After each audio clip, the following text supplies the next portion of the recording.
Assalamualaikum warahmatullahi wabarakatuh. Kembali lagi bersama saya Maya Anita Sari, peserta Latsar CPNS tahun 2021, angkatan 57, kelompok 3, nomor 4. Dalam video ini saya akan menampilkan video yang berisi mengenai kasus tentang korupsi. Selamat menyaksikan.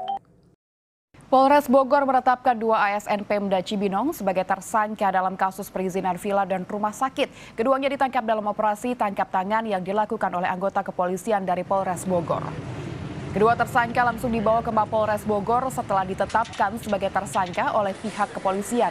Dari hasil pemeriksaan, keduanya terbukti melakukan tindak pidana korupsi untuk perizinan villa dan rumah sakit di wilayah Cibung Bulang, Kabupaten Bogor.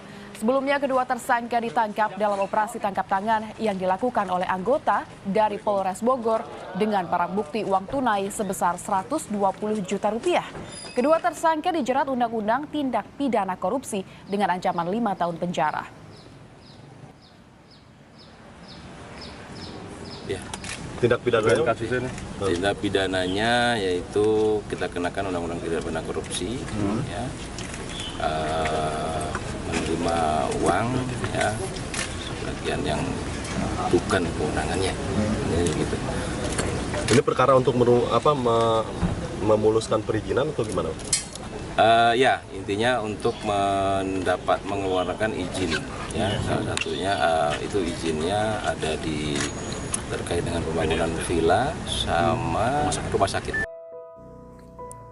Dalam video tersebut berisi tentang kasus ASN yang melakukan korupsi perizinan villa dan rumah sakit.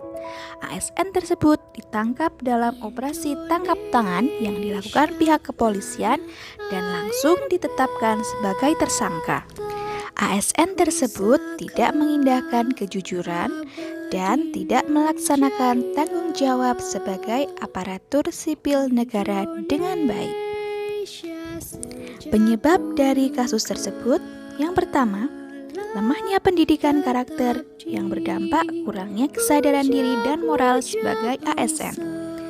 2. Adanya kesempatan atau ASN tersebut mencuri-curi kesempatan. Yang ketiga, kurang pengawasan dan transparansi kepada pemimpin.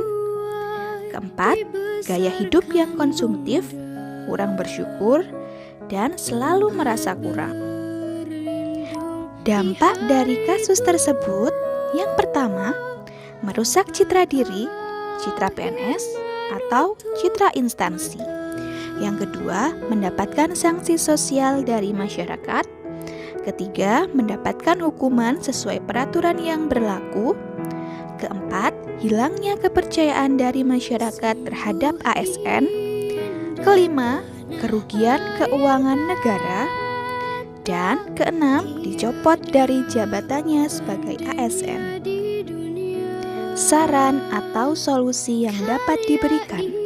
Yang pertama, diberikan bimbingan, pendampingan, agar lebih memahami dan mengimplementasikan nilai anti korupsi dalam kehidupannya.